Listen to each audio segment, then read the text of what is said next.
জেলা প্রশাসন একটি ঐতিহ্যবাহী প্রতিষ্ঠান। ব্রিটিশ ভারতে 1772 সালে প্রথম কালেক্টরের পদ সৃষ্টি করা হয়। পদটির নাম ছিল ডিস্ট্রিক্ট কালেক্টর। এর জন্য জেলা প্রশাসকের কার্যালয়কে আজও ঐতিহ্যগতভাবে কালেক্টরেট হিসেবে অভিহিত করা হয়।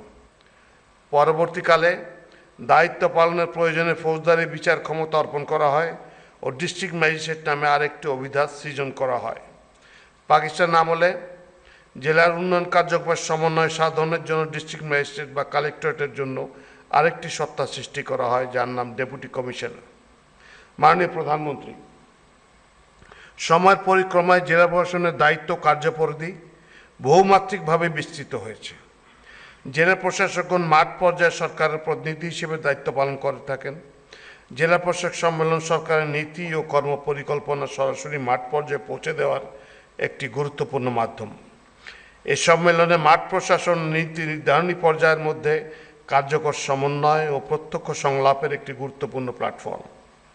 প্রশাসনের কর্মকর্তাগণ এই সম্মেলনের মাধ্যমে সরকারের সর্বোচ্চ অবস্থান থেকে দিক নির্দেশনা লাভ করেন এবং নিবেদিত চিত্তে কাজ করার অনুপ্রেরণা লাভ করেন।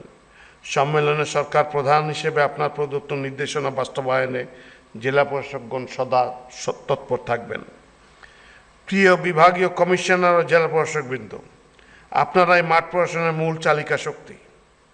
সরকারের নীতিমালা ও অগ্রাধিকারমূলক কর্মসূচি বাস্তবায়নে আপনাদের ভূমিকা অপরিহার্য।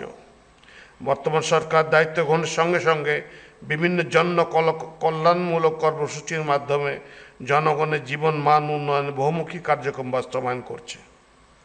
আপনারা জানেন, ব্যক্তি নয়, পরিবারই উন্নয়নের মূল একক। এই দর্শনকে ভিত্তি করে নারীর মর্যাদা নিশ্চিতকরণ, খাদ্য নিরাপত্তা, স্বাস্থ্য, শিক্ষা উন্নয়নের লক্ষ্যে ফ্যামিলি কার্ড কর্মসূচি চালু হয়েছে। এক্ষেত্রে স্বচ্ছতার মাধ্যমে সঠিক উপকারভোগী নির্বাচন আপনাদের দায়িত্ব ও কর্তব্য। এছাড়াও বর্তমান সরকার ইমাম, মুয়াজ্জিন, খাদেম এবং অন্যান্য ধর্মীয় নেতাদের যথা পুরোহিত, সেবায়েত, ভিক্ষু এদের জন্য মাসিক সম্মানী বা ভাতার একটি নতুন ও পাইলট প্রকল্প চালু করেছেন। এটি একটি কল্যাণমূলক উদ্যোগ, যার মাধ্যমে ধর্মীয় সেবায় নিয়োজিত ব্যক্তিদের অর্থনৈতিক সহায়তা ও মর্যাদা নিশ্চিত করার ব্যবস্থা করা হয়েছে। একইভাবে সরকার ভূমিহীন, প্রান্তিক ও ক্ষুদ্র কৃষকদের জন্য কৃষক কার্ড চালু করেছে, যার মাধ্যমে কার্ডধারীরা ন্যায্য মূল্যে কৃষি উপকরণ, সহজে ঋণ, সরাসরি সরকারি ভর্তুকি মূল্যে সার, বীজ ও কীটনাশক এবং বছরে ২৫০০ টাকা আর্থিক সহায়তা সহ মোট 10 ধরনের সুবিধা পাবেন। কৃষি আমাদের অর্থনীতির মূল চালিকা শক্তি, সুতরাং যাচাই বাছাইয়ের মাধ্যমে প্রকৃত কৃষক যেন এই সুবিধা পায়, ফলপ্রসূ তদারকির মাধ্যমে তা আপনাদের নিশ্চিত করতে হবে। জলাবদ্ধতা, পরিবেশের ভারসাম্য রক্ষা এবং জলবায়ুর পরিবর্তনের বিরূপ প্রভাব মোকাবিলায় সরকার সারা দেশে বৃক্ষরোপণ কর্মসূচি গ্রহণ করেছে। নির্ধারিত লক্ষ্যমাত্রা অনুযায়ী বৃক্ষরোপণ ও সঠিকভাবে সেগুলো রক্ষণাবেক্ষণে জেলা প্রশাসকদের ভূমিকা গুরুত্বপূর্ণ। জলাবদ্ধতা নিরসন, সেচ ব্যবস্থা উন্নয়ন এবং পরিবেশগত ভারসাম্য রক্ষায় খাল খনন ও পুনঃখননে সরকারের অগ্রাধিকারমূলক কার্যক্রম। অনেক ক্ষেত্রে খাল দখল ও ভরাট হয়ে যাওয়ায় পানি প্রবাহ ব্যাহত হচ্ছে। এই পরিস্থিতির মোকাবেলায় অবৈধ দখল উচ্ছেদ, খাল পুনরুদ্ধার এবং রক্ষণাবেক্ষণের সমন্বিত উদ্যোগ গ্রহণের মাধ্যমে জেলা প্রশাসকদের কঠোর ভূমিকা পালন করতে হবে। পরিবেশগত ভারসাম্য রক্ষা না হলে টেকসই উন্নয়ন সম্ভব নয়, এই বিষয়টি আমাদের সবসময় মনে রাখতে হবে।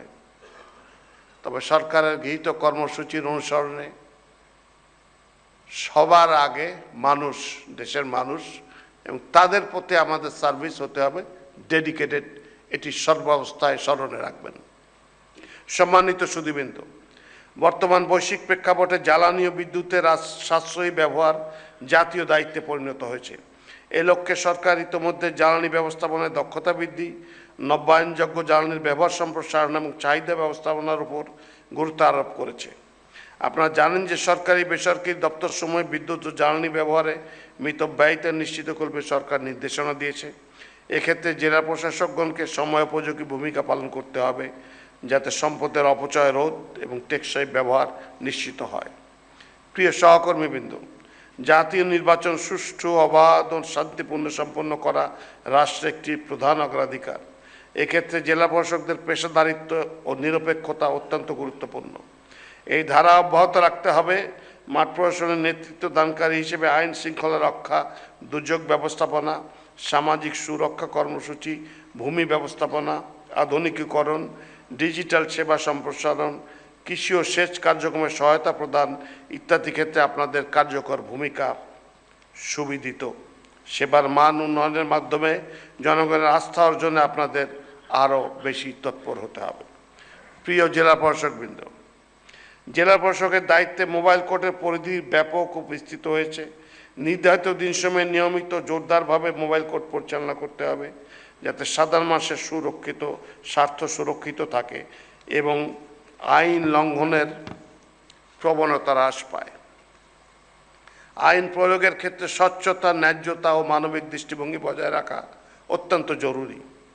আমাদের প্রত্যন্ত অঞ্চলে কিশোর ও তরুণের মধ্যে ব্যাপকভাবে মাদকাসক্তি ছড়িয়ে পড়েছে, যা শুধু আইন প্রয়োগের মাধ্যমে মোকাবেলা সম্ভব নয়। তাদেরকে উৎপাদনমুখী কাজে নিয়োজিত করা, স্কুল কলেজে খেলাধুলা, সাংস্কৃতিক চর্চা ইত্যাদি ক্ষেত্রে আপনারা উদ্ভাবনী ধ্যান ধারণা দিয়ে এগিয়ে আসতে পারেন, যাতে বিপুল জনশক্তিকে কাজে ব্যাপৃত করা যায়। প্রিয় সহকর্মীবৃন্দ, এই 4 দিনব্যাপী সম্মেলনে বিভিন্ন অধিবেশনে আপনারা মাঠ পর্যায়ের বাস্তব অভিজ্ঞতা, সমস্যা ও সম্ভাবনাগুলো সরাসরি নীতি নির্ধারণী পর্যায়ে উপস্থাপনের সুযোগ পাবেন। সরকারের নীতি নির্ধারণ এবং জ্যেষ্ঠ কর্মকর্তার অভিজ্ঞতা আপনাদের কাজে নতুন গতি ও পথ নির্দেশ করবে। আপনাদের মতামত, সুপারিশ, অভিজ্ঞতা সরকারের নীতি প্রণয়ন এবং বাস্তবায়ন প্রক্রিয়াকে আরও কার্যকর ও সময়োপযোগী করতে সহায়তা করবে। মাননীয় প্রধানমন্ত্রী, আপনার দূরদর্শী নেতৃত্বে বাংলাদেশের উন্নয়নের এক নতুন দিগন্তে এগিয়ে যাচ্ছে।